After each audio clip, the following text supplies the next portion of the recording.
Hello plant lovers, it is Matthew in Melbourne welcoming you back to my channel. I grow cold, cool, intermediate orchids here in Melbourne in Australia without any greenhouses or grow lights or humidifiers. They're either inside or outside or they're not at all. So if that is of any use or perhaps interest, do hit subscribe because I post every week on Friday. I am, plant lovers, a complete amateur and my journey stumbles on, but I am here to share my highs, my lows and my adventures discovering orchids that I can grow here in Melbourne, which was why I started this channel because I found it quite hard to find information, which brings us to this lovely orange beauty, which is Odontocidium Piquant Stanze. I don't know, these names, goodness me. But firstly, let us just deconstruct the Odontocidium bit. Now, when I first started to grow orchids, I was really confused by all of these names and the notion of the Oncidium Alliance, which does sound like a group in a Star Wars film. So, the Oncidium family, the Oncidium types of orchids, of which there are many species, the thing is that they can all be interbred to produce all manner of mega hybrids. And this is one of them. So it is a mix between Oncidium and Odontoglossum. And there is still a lot of fluidity around just where all these different species and types sit, and it's constantly being revised and updated, but it's a pretty broad school, let's just say. But this one is a mega mix of those two species.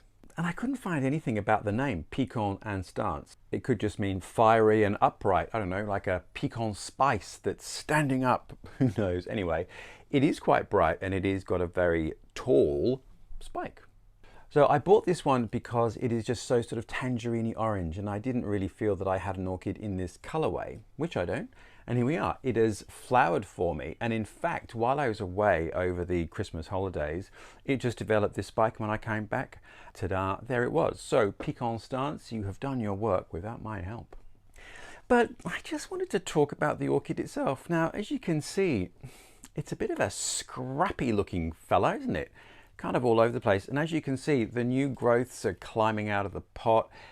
It's kind of lopsided. I don't know. So I bought this online and it was quite an established plant, but probably I think a division. So it was kind of asymmetrical and lopsided. It's incredibly vigorous. It is sending out new growths left, right, literally, and center.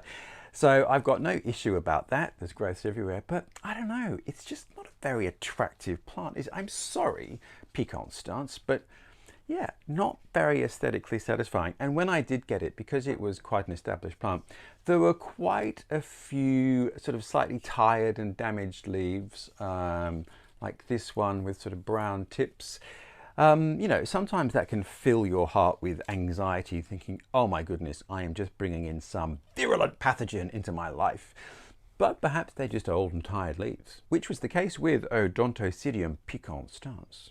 So I trimmed a lot of the sort of unpleasant ends. It had a flower spike when I bought it, and then I repotted it, we'll get to that, and just left it to do its thing. And within 6 months, I think it has bloomed for me again. So I'm quite happy with it. In that regard, I don't know, plant lovers, it's just the aesthetics. I am, which is very shallow of me, I am kind of all about the aesthetics, which is why I do use terracotta pots. Okay, so let's get to basic care conditions. It's a mega mix, Odontoglossum and Oncidium. So they both take relatively similar conditions. Odontoglossums can be cooler sometimes than Oncidiums, but it depends. But I can find no history about the ancestors of this one. So generic Oncidium Care, which is bright indirect light, moderate temperatures, moderate watering. Now this one has got really tough, huge, quite leathery pseudobulbs. So, you know, watering is not going to be the be all and end all of this. You're not going to kill it through underwatering. Well, you will ultimately if you don't water it, but you know what I mean. Overwatering with orchids is always the easiest way to end your relationship. This one I water moderately. So I always dial the watering down in winter because it's colder and wetter, and I dial it up in summer when it's particularly at its growth phase and it's producing new roots. This is the time to water and feed it because the ambient temperature is quite high. It evaporates very quickly. So every 3-ish days in summer, and then in winter, maybe every 10 days, it gets a little water love. Fertilizer wise, when I repot my orchids, I always put a few granules of slow release fertilizer in the mix. And then once a year I do a topical application of that, usually at the beginning of the growth season, so in spring here in Australia. And then during the growing season, I will give it maybe once every 3 waterings a diluted liquid feed of some sort, whether that is an orchid specific liquid fertilizer or it's more of a tonic such as a seaweed based fertilizer. I always dial that right down to about 1/8 of the recommended dose because I feel overfeeding is not good for any of us.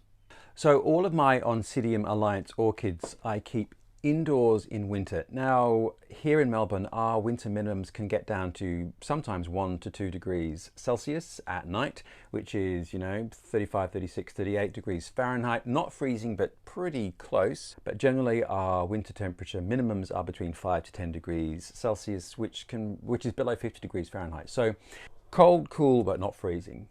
And Oncidiums can, well, some Oncidiums and Oncidium types can take that, but I just feel they don't thrive. It's just a little bit too cold. If it didn't get below 10 degrees centigrade, so the 50-ish, 55 Fahrenheit-ish mark, I probably would keep them outdoors all winter as long as you can protect them from rain. So what I do, plant lovers, is I winter my Oncidium types indoors and I summer them outdoors. But outdoors for me is undercover, so they're protected from rain. But what most of them do get when they are outside in summer is they get a little bit of direct morning light, and then for the rest of the day they get diffused but bright light. Potting for my Oncidiums, for all of my orchids, Terra Cotta pots. Now this one is one of those types that you can get which has already got the apertures in and around it. Orchids generally are epiphytes, as this one is, or its ancestors were, which means they are clinging to trees or surfaces of some description, so water rushes past them, air is very present, they're very breeze affected, so lots of air movement, lots of evaporation and lots of fast moving water, and often drier periods and wetter periods, etc, etc. So you've got to try and replicate that. So getting air to the roots is quite important, and you can do that in 2 ways. By having a perforated pot, and if you grow yours in plastic you can literally just drill holes in it. Second way obviously is a loose draining mix, and this one is in a pretty generic mix for me. So it is medium-sized barks with a little bit of chopped sphagnum moss, with a little bit of largish grain perlite, with a little bit of charcoal and a little bit of shell grit, just for good measure. Shell grit has calcium, which is good for our bones, but plants do need calcium. And then my secret ingredient is a little bit of mycorrhizal fungi powder, which you can buy online from many sellers anywhere in the world. And mycorrhizal fungi is extraordinary. It has a symbiotic relationship with all plants, and it assists in the removal of moisture and nutrients from the soil and making it available to the roots of your plant. So mycorrhizal fungi really assist in overall plant health, but particularly root growth. And with all plants, you need healthy roots to have a healthy plant. And as you can see, this one is actually climbing out of the pot. So with these orchids that kind of are climbers, wanting to throw themselves off the edge, it's often a good idea to pot them so that the sort of the base of the plant and these roots are going to have access to the medium.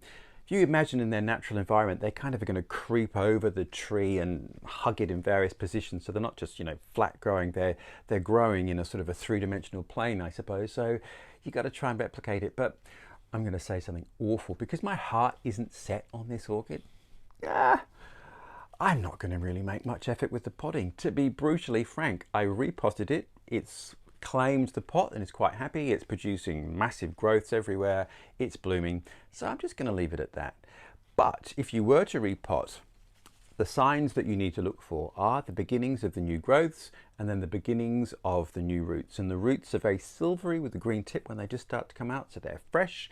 That is a great time to repot, and more often than not that is in spring, but it depends on the orchid type. You just have to watch for the signs to see what the orchid is doing, and then if it's at its beginning of its growth spurt, that's a great time to repot. So if you do have a climbing orchid, I mean, some of them though, that is their habit. They're kind of spready growers like that. You don't want to constrain it. This one though, yeah, I don't know. When I come to repot it, I will maybe angle the plant so that this part is more underneath the medium a little bit, so that it's getting a bit more coverage. The other thing you can do is actually just pile up a bit of chopped sphagnum and bark, sort of make a little mound to cover the roots so they've got something to get their teeth into, as it were, which in fact I might do. I might not be mean. I will actually do that. But this one I'm going to leave happily in this pot for another couple of years, I think. It's clearly quite vigorous. And as with most Oncidiums, as you can see, this is a growth that matured in this last growing season, and that is the one that has produced the flower spike. It produces it from the same spot as most Oncidiums. You see that bract there, the pseudobulb and the leaf. The flower spike comes out from that juncture.